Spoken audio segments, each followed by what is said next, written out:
तो एक बार कहना कि इनका वायरस इनके शरीर में प्रविष्ट हो गया, तो इस मंकी के बॉडी में कहना कि इस वायरस के खिलाफ क्या उत्पत्ति हो जाती है, एंटीबॉडी की उत्पत्ति हो जाती है। मतलब इनके शरीर में इनके खिलाफ रेसिस्टेंस पावर पैदा हो जाती है। ठीक है, कुछ दिनों बाद कहना कि इसी वायरस का एक और स्ट्रेन, इसी वायरस का एक और स्ट्रेन को कहना चाहिए इसी मंकी के शरीर में प्रविष्ट करते हैं। तब तक इनके शरीर में क्या उत्पत्ति हो जाती है, इंटरफेरॉन एंटीवायरल प्रोटीन की क्या हो जाती है, उत्पत्ति हो जाती है। और इस मंकी में कहना चाहिए दूसरी बार रोग नहीं होता है। तो इसी को कहा गया है इंटरफेरॉन। इंटरफेरॉन क्या है, एंटीवायरल प्रोटीन है। ठीक है जी। सिंथेसिस ऑफ इंटरफेरॉन, मतलब इंटरफेरॉन का हम लोग संश्लेषण कैसे कर सकते हैं, दो विधि दी गई है यहां पर।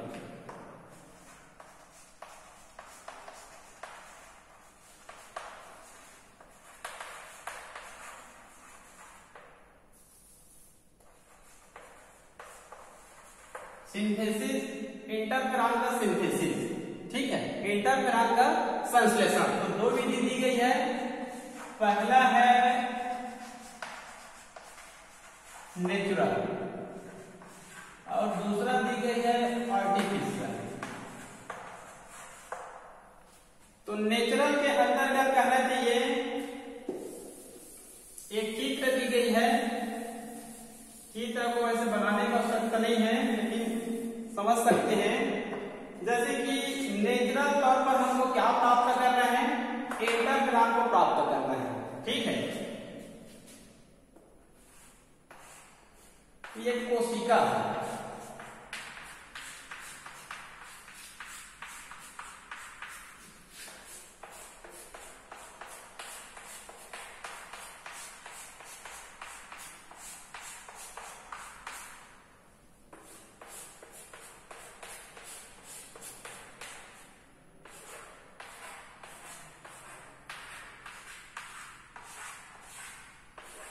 ये कहना चाहिए मान लो क्या है, ये कोशिका है हमारे शरीर का।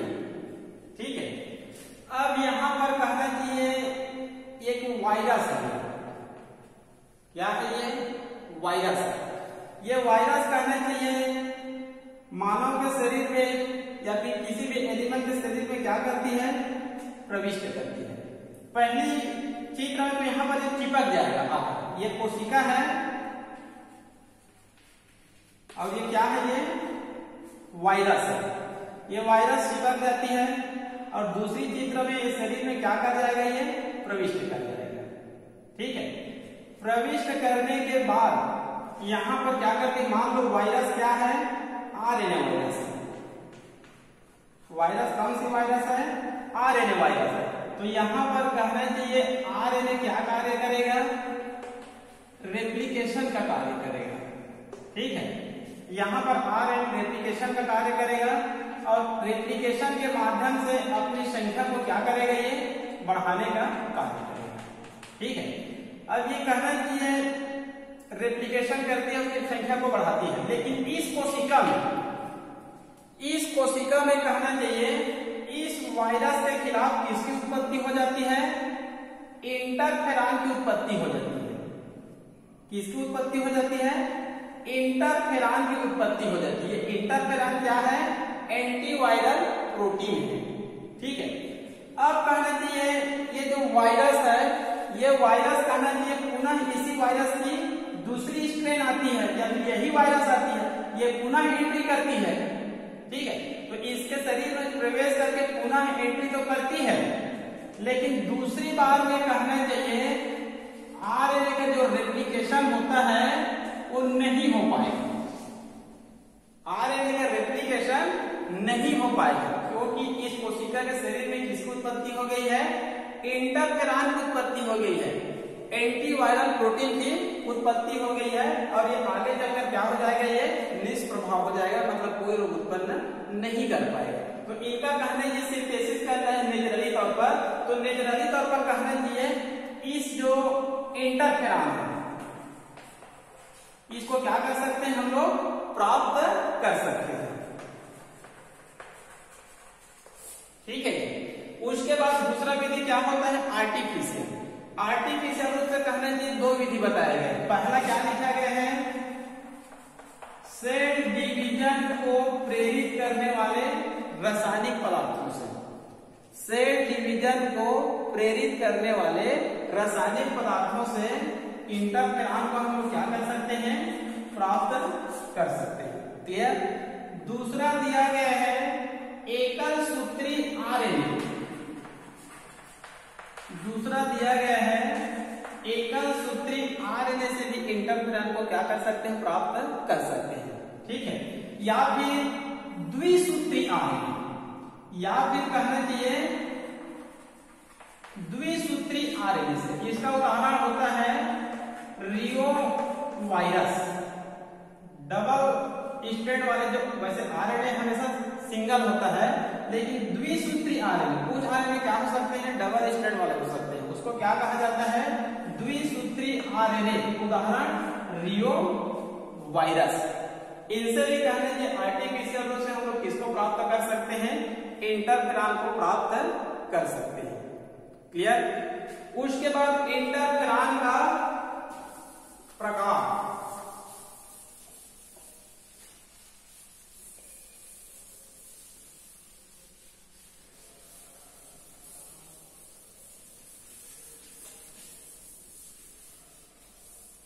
उसके बाद है इंटरफेरॉन का प्रकार। इन सबको मैं पुराने चैप्टर में पढ़ा चुका हूं, वहां पर भी इसको प्राप्त कर सकते हैं। ये तीन प्रकार बताया गया। पहला बताया गया ल्यूकोसाइटिक,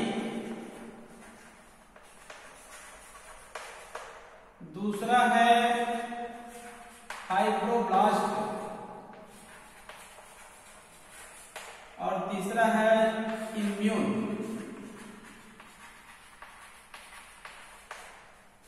इसका दूसरा नाम है अल्फा बीटा गामा। ठीक है, अल्फा बीटा गामा। इंटरफेरॉन का टाइप्स है अल्फा बीटा गामा। इसको कहा जाता है ल्यूकोसाइटिक, इसको कहा जाता है फाइब्रोब्लास्ट, और इसको कहा जाता है इम्यून इंटरफेरॉन। क्लियर। इसके नामों से क्लियर है। ल्यूकोसाइटिक मतलब WBC, क्योंकि WBC का ही दूसरा नाम क्या होता है, ल्यूकोसाइट्स। ठीक है। तो इस इंटरफेरॉन को, जो अल्फा कहने की इंटरफेरॉन है, उसको हम लोग किससे प्राप्त कर सकते हैं, WBC से प्राप्त कर सकते हैं। क्लियर। जो बीटा या फिर फाइब्रोब्लास्ट इंटरफेरॉन है, इसको कहना चाहिए कल्चर मीडिया में, इसको कल्चर मीडिया में आरएनए द्वारा प्रेरित करके प्राप्त कर सकते हैं। पहले वाले को WBC से प्राप्त कर सकते हैं, सेकंड वाले को कहना चाहिए कल्चर मीडिया में आरएनए द्वारा प्रेरित करके फाइब्रोब्लास्ट इंटरफेरॉन को क्या कर सकते हैं, हम लोग प्राप्त कर सकते हैं। क्लियर। उसके बाद है तीसरा इम्यून। इम्यून मतलब इम्यून सिस्टम से जुड़ा हुआ शब्द है। क्लियर। जैसे कि हमको पता है हमारे शरीर में जैसे कि एंटीजन प्रवेश करती है, तो उनको नष्ट करने के लिए हमारे शरीर में एंटीबॉडी का क्या होता है, निर्माण होता है। और इस एंटीबॉडी का निर्माण कौन करता है, हमारे शरीर में लिम्फोसाइट्स के अंतर्गत बी सेल्स या फिर टी सेल्स, विशेष रूप से बी सेल्स है। ठीक है। तो हमारे शरीर में एंटीजन प्रवेश करती है, तो उसको नष्ट करने के लिए एंटीबॉडी का निर्माण होता है, और एंटीबॉडी का निर्माण कौन करता है, लिम्फोसाइट से करता है। तो लिम्फोसाइट्स द्वारा हम लोग इसको क्या कर सकते हैं, प्राप्त कर सकते हैं। ठीक है। मतलब ये इम्यून सिस्टम के अंतर्गत प्राप्त होते हैं। और ये जो तीसरे प्रकार के इंटरफेरॉन है, इम्यून इंटरफेरॉन है, इन दोनों की अपेक्षा कई हजार गुना क्या होती है, अधिक प्रभावी होती है। क्लियर। उसके बाद इस तीन क्षेत्र के बाद चौथे क्षेत्र का नाम है हार्मोन।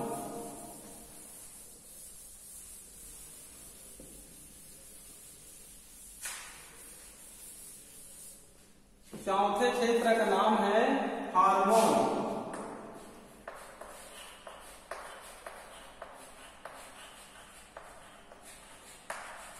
हार्मोन के अंतर्गत दो है, पहला है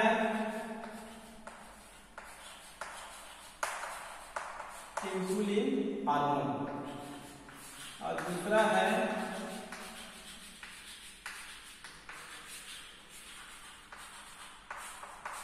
ह्यूमन ग्रोथ हार्मोन।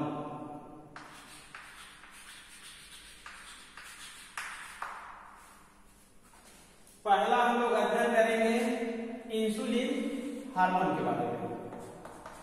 तो आप लोगों को मैं इंसुलिन हार्मोन के बारे में पहले बताता हूँ। आप लोग को मैं 11वीं में भी बताया था इंसुलिन हार्मोन के बारे में, आप लोग 9वीं 10वीं में भी पढ़े होंगे।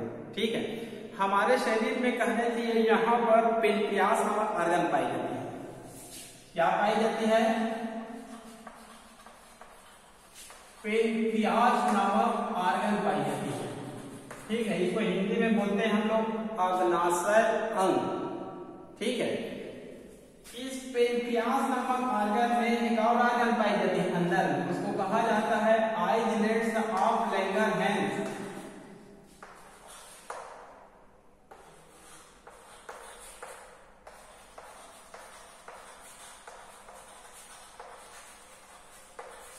आइसलेट्स ऑफ लैंगरहैंस, इसमें कहना चाहिए 3 सेल्स पाई जाती है।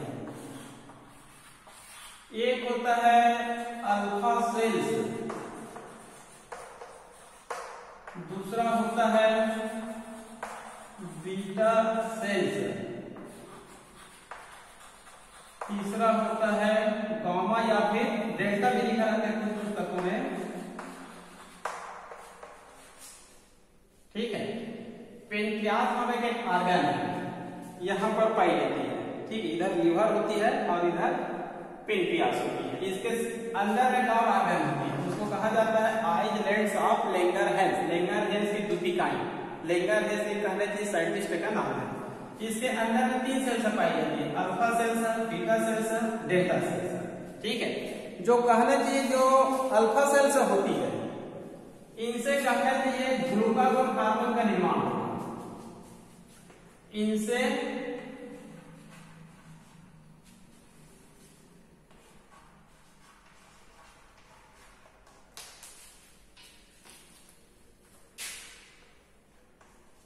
कहना चाहिए ग्लूकागोन नामक हार्मोन का क्या होगा? निर्माण होगा। और इंसुलिन हार्मोन का निर्माण इनसे होगा। और इनसे कहना चाहिए कोई विशेष हार्मोन का निर्माण नहीं होता है, तो इसका अध्ययन नहीं करेंगे। ठीक है, अल्फा सेल्स, बीटा सेल्स, इसी को विशेष रूप से याद करना है। ठीक है, जो बीटा सेल्स होता है, इनसे इंसुलिन नामक हार्मोन का क्या होता है? निर्माण होता है। और ये इंसुलिन कहना चाहिए हमारे शरीर में क्या कार्य करती है? ये इंसुलिन हमारे शरीर में क्या कार्य करती है? ग्लूकोज को ग्लाइकोजन में चेंजेस करता है। जैसे कि हम लोग कहना चाहिए कार्बोहाइड्रेट युक्त भोजन ग्रहण करते हैं, तो कार्बोहाइड्रेट युक्त भोजन डाइजेशन होने के बाद किसमें टूटती है? ग्लूकोज में टूटती है। और ग्लूकोज क्या है? मीठा पदार्थ है।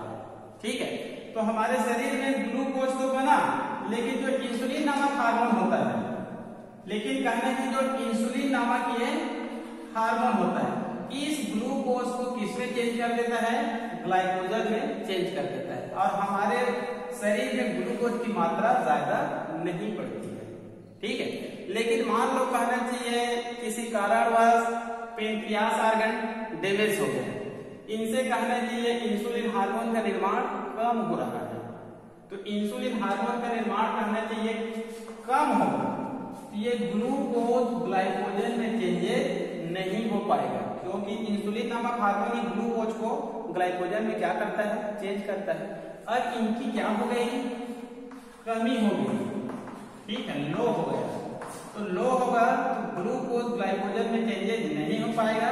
फलतः हमारे ब्लड में, फलतः हमारे शरीर में ब्लड में इसकी मात्रा क्या हो जाएगी? बढ़ जाएगी। तो इनकी मात्रा जैसे ही कहना चाहिए 150, 200, 250, 500 प्रति क्यूबिक मिलीमीटर में है। जैसे जैसे इनकी मात्रा बढ़ती जाती है, तब उस व्यक्ति को कौन सा रोग हो गया है? शुगर रोग हो गया। कौन सा रोग हो गया? शुगर, इसको डायबिटीज कहा जाता है, मधुमेह या शर्करा कहा जाता है। ठीक है, डायबिटीज बोलिए, डायबिटीज मेलिटस या फिर शुगर या फिर मधुमेह। ठीक है, तो हमारे शरीर में इंसुलिन की कमी नहीं होना चाहिए, लेकिन यह देखा जाता है अधिकांश व्यक्तियों में 40 साल बाद इंसुलिन की क्या हो जाती है, कमी हो जाती है। तो इनकी मात्रा हमारे शरीर में क्या होती जाती है, बढ़ती जाती है। जितनी अधिक बढ़ती जाती है उतने डायबिटीज क्या होती जाती है, बढ़ती जाती है। ठीक है, ये ग्लूकोज की मात्रा कहना चाहिए हमारे शरीर में 110 से 140 के बीच लगभग होना चाहिए, 110 से 140 के बीच में। यदि इनकी मात्रा बढ़ती जाती है, जितनी अधिक होगा डायबिटीज उतना ही कहना चाहिए बढ़ता जाएगा। क्लियर? यदि किसी व्यक्ति को लंबी समय तक डायबिटीज रहती है, यदि किसी व्यक्ति को लंबी समय तक डायबिटीज रहती है, तो डायबिटीज के कारण तो मृत्यु नहीं होती है, लेकिन हमारा रक्त क्या हो जाएगा, मीठा हो जाएगा। तो हमारे पूरे शरीर में जो ऑर्गन है, ठीक है, वो मीठे रक्त में डूबे रहने के कारण वो आगे चलकर क्या हो सकती है, डैमेज हो सकती है। किडनी खराब क्यों होती है, लीवर खराब क्यों होती है, पेनक्रियास खराब क्यों होती है, हार्ट खराब क्यों होती है? क्योंकि लंबे समय तक डायबिटीज का पाया जाना, ब्रेन, आई, लीवर, मतलब हमारे शरीर में जितने भी महत्वपूर्ण ऑर्गन है, यदि किसी भी व्यक्ति को लंबी समय तक डायबिटीज है तो कोई भी ऑर्गन क्या हो सकता है, खराब हो सकता है और आगे चलकर उसकी क्या हो सकती है, मृत्यु हो सकती है। क्लियर? अल्फा सेल्स से याद रख लेंगे, ग्लूकागोन नामक हार्मोन का निर्माण होगा, इनसे इंसुलिन हार्मोन का निर्माण होगा और इनसे ग्लूकागोन हार्मोन का निर्माण होगा। और इसका कार्य आप लोग जस्ट इसका उल्टा देख लेंगे। ग्लूकागोन का कार्य इंसुलिन के जस्ट उल्टा देख लेंगे। मतलब ग्लूकागोन का कार्य होता है ग्लाइकोजन को ग्लूकोज में चेंज करना, ग्लाइकोजन को ग्लूकोज में चेंज करना। तो केवल इसका कार्य देखिए और इनके कार्य को जस्ट इनके उल्टे क्रम में आपको जानना है। क्लियर? ये हो गया आप लोगों का इंसुलिन हार्मोन, डायबिटीज का संबंध इंसुलिन से है। क्लियर? इतना विस्तृत अध्ययन आपके पुस्तक में 11वीं में किया गया है। ठीक है, तो यहाँ पर हम लोग विशेष रूप से अध्ययन करेंगे इंसुलिन हार्मोन के बारे में। क्या अध्ययन करेंगे? यहाँ पर इंसुलिन हार्मोन के बारे में अध्ययन करेंगे।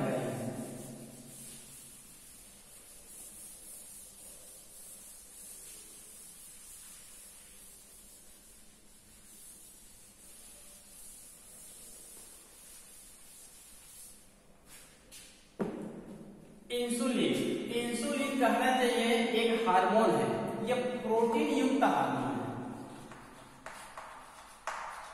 ये क्या है? ये प्रोटीन युक्त हार्मोन है। इसमें अमीनो एसिड की संख्या 51 होती है। ठीक है, ये जो इंसुलिन है ये प्रोटीन युक्त हार्मोन है।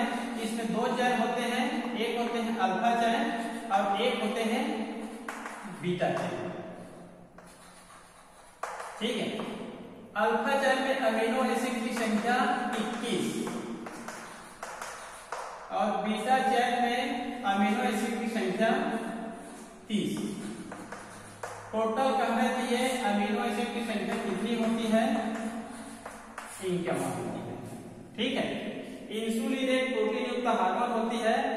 इसमें 2 चेन होते हैं, 2 पॉलीपेप्टाइड चेन होते हैं, अल्फा और बीटा चेन। अल्फा चेन में 21 अमीनो एसिड और बीटा चेन में 30 अमीनो एसिड और टोटल अमीनो एसिड की संख्या कितनी होती है, 51 अमीनो एसिड होती है। क्लियर? ये इनकी रासायनिक संरचना है। तो ये देखा जाता है मानव में डायबिटीज रोग अभी नहीं हो रहा है, ये बहुत पहले से हो रहा है। क्लियर? तो 2 वैज्ञानिक आए 1921 के आसपास, 1921 के पास बेंटिंग एंड बेस्ट, 2 वैज्ञानिक है बेंटिंग एंड बेस्ट। इन्होंने 1921 में कुत्ते के अग्नाशय से पेनक्रियास को अलग किए थे।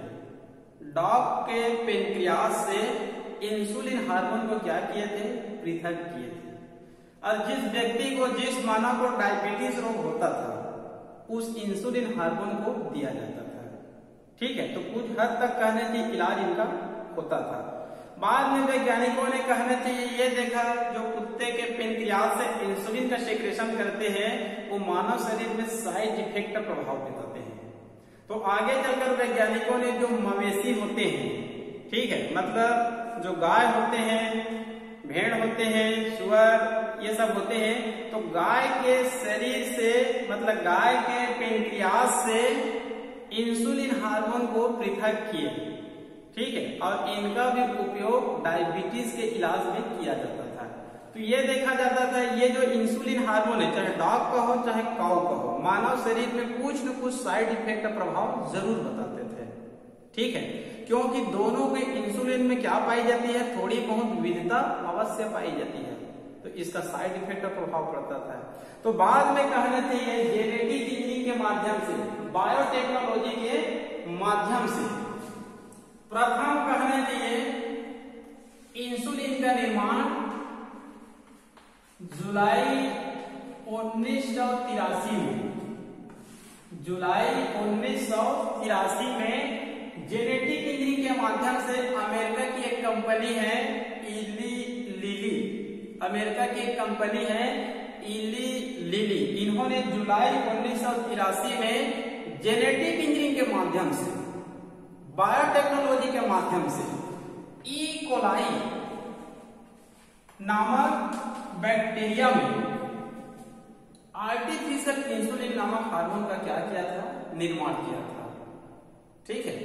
बायोटेक्नोलॉजी के माध्यम से, जेनेटिक इंजीनियरिंग के माध्यम से ई कोलाई नामक बैक्टीरिया में विश्व का प्रथम आर्टिफिशियल हार्मोन का निर्माण किया गया था, ठीक है। उस हार्मोन का नाम क्या दिया गया था, हिम्यूलिन।